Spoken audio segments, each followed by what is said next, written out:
Bismillahirrahmanirrahim. Tauhid Ahmad, yang saya hormati CEO City Corp, Bapak Heru Tanjung, Senior Ekonom Indef, Bapak Didik C. Rahbin yang saya hormati,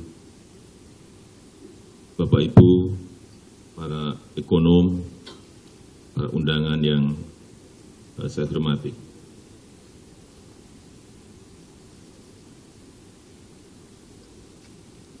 Dunia sekarang ini berubah sangat luar biasa. Perubahannya sangat luar biasa. Pertama memang diawali oleh pandemi, kita tahu semuanya. Dan kita beruntung saat itu awal-awal pandemi Indonesia tidak lockdown. Saya nggak bisa memperkirakan kalau kita saat itu melakukan lockdown. Berakibat pada ekonomi seperti apa, berakibat pada sosial politik yang seperti apa. Karena memang awal-awal hampir mungkin 70 negara semuanya melakukan lockdown. Di kabinet sendiri 80% mintanya lockdown. Survei juga rakyat minta lebih dari 80% lockdown. Tapi saat itu saya semedi. Saya endapkan betul, maka benar kita harus melakukan itu.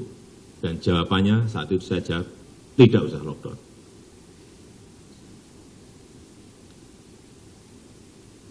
Dan ternyata betul. Saya nggak bisa membayangkan kalau saat itu kita lockdown, mungkin kita bisa masuk ke minus lebih dari 17%. Kemudian dari pandemi kita juga belajar banyak mengenai bagaimana menghadapi guncangan-guncangan. Belajar sangat banyak bagaimana mengkonsolidasi negara ini agar bisa bersama-sama dari semua, dari pusat, kemudian provinsi, daerah sampai ke tingkat RT.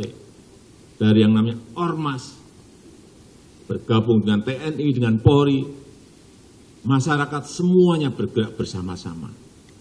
Konsolidasi seperti itulah yang harus kita teruskan dalam menghadapi pasca pandemi karena perang, karena adanya krisis energi, karena adanya krisis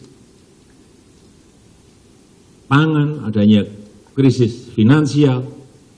Yang paling penting kita bisa mengkonsolidasi dari atas sampai ke bawah. Karena saya meyakini lanskap politik global ini akan berubah, bergeser.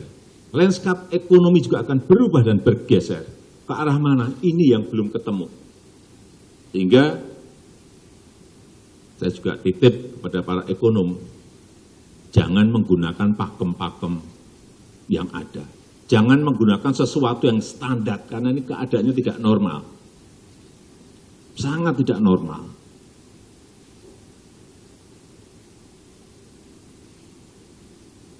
Dibutuhkan pemikiran yang Abu Nawas, yang kancil-kancil gitu, agak melompat-lompat, tapi memang harus seperti itu. Bekerja sekarang pun tidak bisa makro saja, nggak bisa. Ditambah mikro pun mungkin masih juga belum dapat. Sehingga makro ya, mikro ya, detail, fokus. Ketemu nanti satu-satu, tapi satu-satu nggak bisa sekarang ini. Karena sekali lagi keadaannya sangat tidak normal. Instrumen-instrumen yang kita miliki, instrumen fiskal, instrumen moneter, juga kadang-kadang bisa luput karena memang keadaannya tidak normal. Semua negara mengalami. Betul-betul kita diuji karena geopolitik globalnya memang juga nggak jelas. sangat tidak jelas. Saya bertemu di G7 dengan pemimpin-pemimpin yang hadir saat itu. Sebelumnya dengan G20, setelah itu muter lagi ke China, ke Jepang, ke Korea Selatan, dan sebelumnya ketemu yang sumbernya sendiri, Presiden Zelensky dan Presiden Putin. Saya berbicara dengan Zelensky itu 1,5 jam, dengan Presiden Putin 2,5 jam, tapi dengan kursi dekat tidak diterima, tidak dengan jarak yang 5 meter. Kalau saya diterima saat itu dengan jarak 5 meter, saya tinggal pulang. Diterima kayak gitu ada yang mau, saya enggak mau.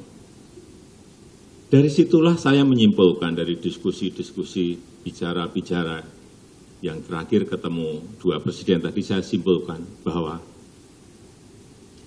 keadaan ini akan berjalan masih lama lagi. Jangan berharap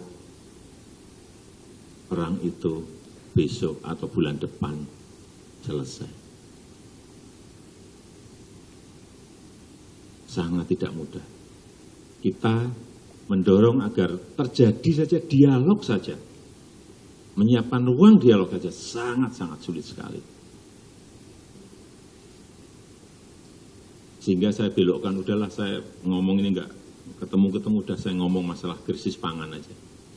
Akhirnya agak ketemu. Dan Presiden Putin saat itu menyampaikan, karena Presiden Zelensky menyampaikan kebutuhan untuk ekspor kira-kira stok 22 juta ton gandum dan panen baru 55 juta ton gandum, totalnya 77 juta ton harus keluar dari Ukraina, tapi tidak bisa keluar karena masalah jaminan keamanan dari Rusia enggak ada. Itu yang saya sampaikan kepada Presiden Putin, dan Presiden Putin waktu saya sampaikan, oh saya jamin enggak ada masalah. Saya sampaikan pada Presiden Putin, boleh ini saya sampaikan ke media statement? Oh silahkan, ya, saya sampaikan. Dan setelah itu mungkin 2 atau 3 minggu sudah ada satu kapal yang mulai keluar dari Odessa menuju ke Istanbul. Kembali lagi, artinya perang ini masih lama dan dampaknya menghitungnya juga sangat sulit. Ini mau imbasnya kemana? Kemana lagi? Pangan ya, sudah terjadi kenaikan harga pangan di seluruh negara. Energi ya, naik sampai 5 kali gas dan 2 kali minyak harganya naik. Terus nanti akan berimbas kemana lagi? Apakah ke keuangan? Iya juga, akan lari ke sana juga. Tapi sejauh mana? Mempengaruhi growth, mempengaruhi inflasi. Negara mana yang kena? Nah ini yang kita harus hati-hati betul. Harus hati-hati betul.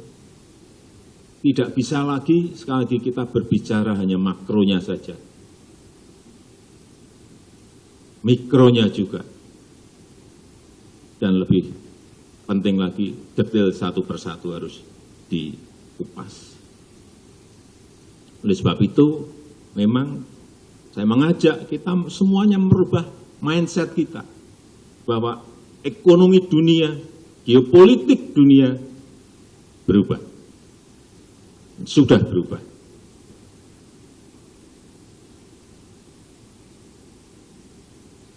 Oleh sebab itu, kita beruntung dalam 7 tahun ini kita telah membangun fondasi ini penting, infrastruktur.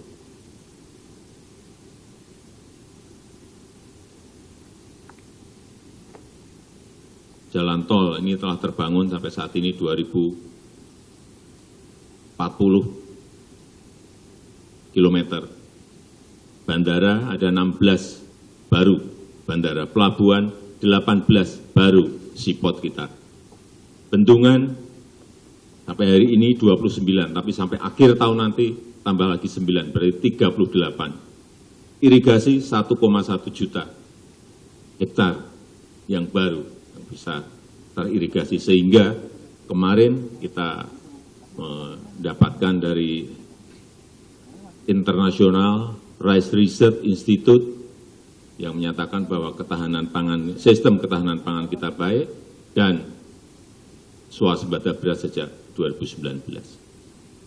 Tetapi bukan yang gede-gede itu saja. Saya selalu sampaikan, jangan dipikir kita yang urus yang gede-gede, tol, bendungan, yang pelabuhan, airport, enggak. Karena dana desa kita sampai saat ini sudah 468 triliun kita gelontorkan ke sana.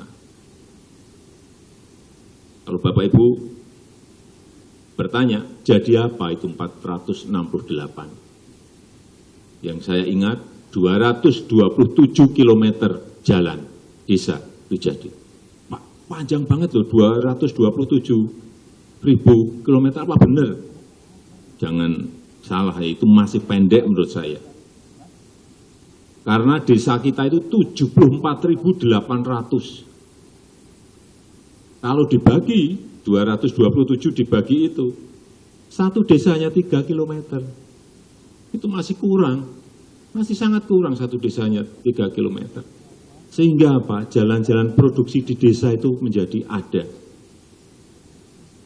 Jembatan juga menyambungkan antara satu dusun dengan dusun yang lain 1,3 juta meter yang telah dibangun dari 468 triliun tadi. Embung ada 4.500 embung. Hal-hal yang tidak pernah kita lihat, tetapi itu sudah terjadi dan sudah realisasi. Inilah dana desa yang sudah digelontorkan. Kemudian yang kedua, hilirisasi. Hilirisasi secara nyata itu sudah kejadian. CPO dan turunannya,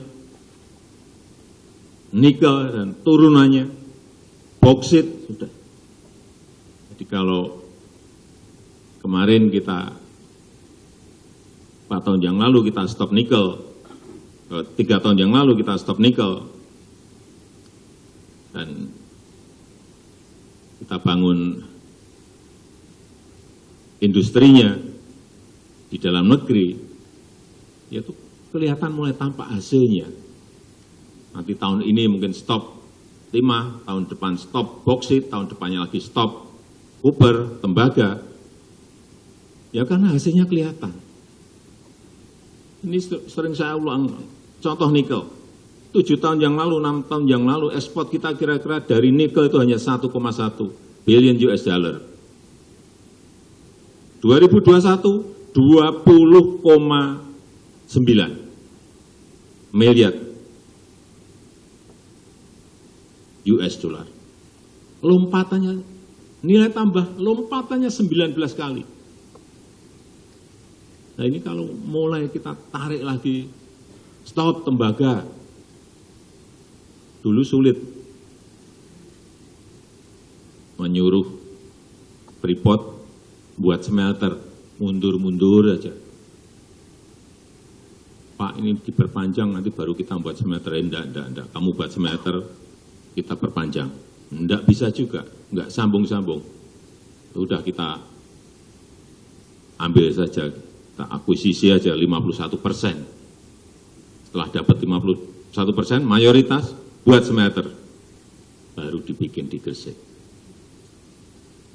Nanti Bapak Ibu akan lihat setelah Gresik beroperasi, operasional 2024, kelihatan berapa nilai tambah dari Kubar yang sudah lebih dari 50 tahun kita ekspor mentahan, raw material.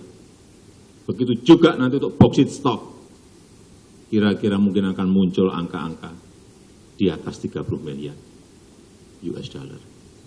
Entah dari nikel, entah dari copper, entah dari bauxite. Saya pastikan itu. Sehingga sekarang ini kelihatan, yang dulu neraca perdagangan kita, misalnya dengan China, selalu minus. Saya ingat di 2014 itu minus sampai 13 billion US dollar. Minus kita, neraca kita. 2021 kemarin, minusnya sudah menjadi minus 2,4 billion US dollar. Tahun ini saya pastikan kita sudah surplus dengan RRT. Saya pastikan itu. Karena tadi raw material yang tidak diekspor mentahan.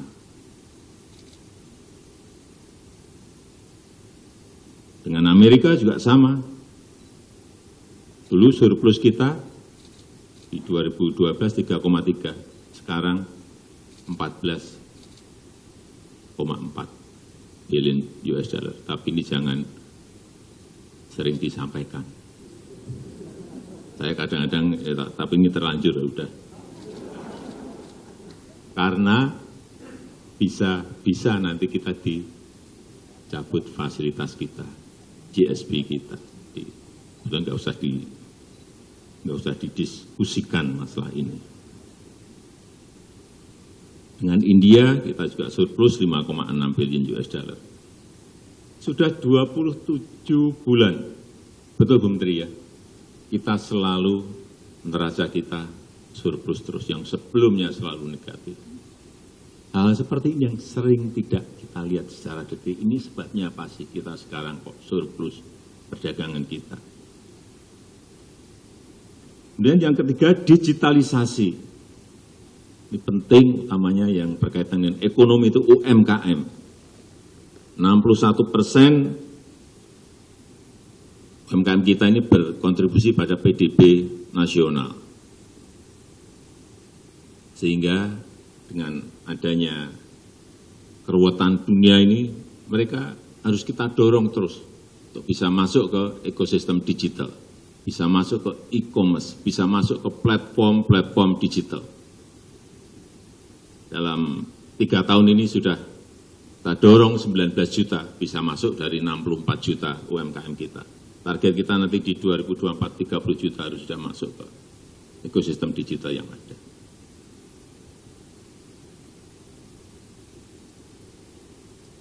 Kalau ini terus konsisten kita lakukan, saya meyakini bahwa GDP kita di 2030 itu sudah di atas 3 triliun, saya yakin.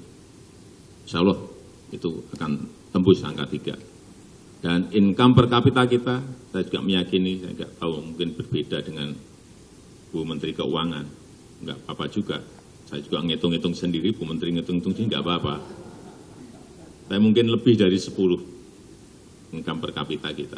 Kalau kita konsisten seperti ini, dan pemimpin yang akan datang juga konsisten seperti ini, nggak perlu takut kita ini stop ekspor nikel, kemudian dibawa ke WTO, nggak apa-apa. Dan kelihatannya juga kalah kita di WTO, nggak apa-apa. Tapi barangnya udah jadi dulu, industrinya udah jadi. Apa? Kenapa kita harus takut? Dibawa ke WTO kalah nggak apa-apa. Syukur bisa menang, tapi kalah pun nggak apa-apa. Industrinya udah jadi dulu. Nanti juga sama. Ini memperbaiki tata kelola kok. Dan nilai tambah itu ada di dalam negeri. Saya berikan contoh Freeport. Saya kemarin baru cerita dengan Bu Menkyu juga. Berapa sih kita dapat dari sana? Berapa Bu? 62% hanya untuk Freeport-nya. Itu dari dividen, dari royalti, dari pajak semua.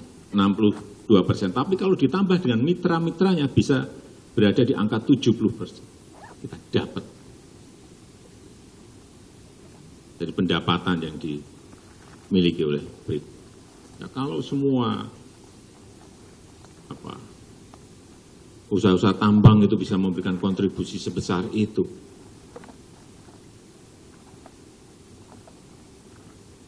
ya APBN kita akan semakin sehat. Saya rasa itu yang bisa saya sampaikan pada kesempatan yang baik ini. Memang momok semua negara sekarang ini urusannya pertumbuhan ekonomi, growth-nya berapa, dan inflasinya berapa. Kita juga kemarin berhitung dengan detail berapa sih kira-kira karena penyesuaian subsidi BBM ini yang sudah kita umumkan minggu yang lalu akan berimbas pada inflasi. Hitungan dari menteri-menteri kemarin kira-kira akan naik di 1,8%. Tapi kalau kita diem, saya nggak mau diem. Kita harus intervensi. Intervensinya lewat apa? Saya sampaikan, daerah harus bergerak, kayak COVID kemarin. Dengan cara apa ya? 2% DAU bisa digunakan untuk mengatasi inflasi dan bansos. Belanja tidak terduga bisa digunakan untuk mengatasi inflasi. Dengan cara apa? Ya tutup biaya transportasi, tutup biaya distribusi dari yang ada di lapangan. Jadi contoh, dan ini pernah saya lakukan, contoh harga bawang merah naik.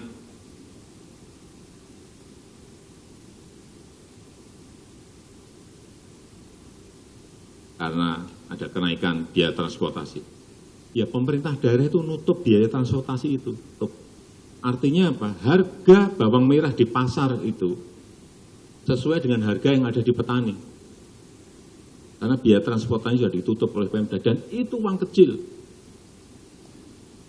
Kemarin saya hitung berapa sih misalnya dari bawang merah dari Brebes ke Lampung, 3 jutanya satu truk. Paling itu seminggu. Nggak mungkin habis satu truk dihabiskan bawang merah, nggak mungkin. Satu komoditi, mungkin nanti telur harganya ini naik. Pemda tutup biaya transportasinya. Mana yang banyak telur? Bogor, di Blitar. Biaya transportasinya tutup. Kalau semua Pemda seperti itu, saya yakin inflasi kita akan bisa terjaga dengan baik.